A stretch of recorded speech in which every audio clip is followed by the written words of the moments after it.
Then I went to Oxford, who were obviously completely different in all respects. It's like suddenly discovering you're totally incompetent at the age of 55. I couldn't understand anything about what was going on. They pay no attention to the QAA. They turn up every 4 years and they say, "You still don't have learning outcomes." And Oxford go, "Yeah, I know." You don't have any criteria? What, no coursework?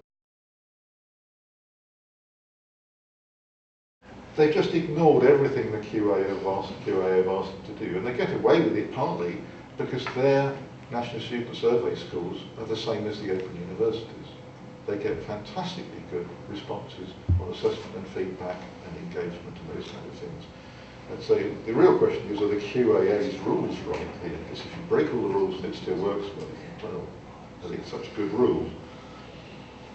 Another characteristic that's interesting is that Oxford has an institutional pedagogy. Everybody, every subject area uses tutorials. They do slightly different things in tutorials, but you don't have a choice. If you teach at Oxford, you give tutorials. You don't say, "I'm not going to do that, we're going to have workshops with 80 people." You're not allowed to do that.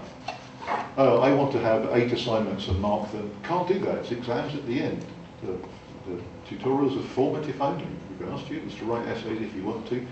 You can give written feedback, oral feedback, do what you like, but this is a formative process. It's completely separate from the summative process. We won't even let you know what's going to be on the exam to make sure you're completely separate from it. But everybody does it exactly the same way. And the same is true of the Open University. So the 2 institutions that are ranked top have got a notion about how to make it work, which they impose on everybody. It's quite interesting. Oxford, there's very little freedom in your teaching, except within limited bounds, because you have to do it the Oxford way. Princeton are the same. They have institutional pedagogy.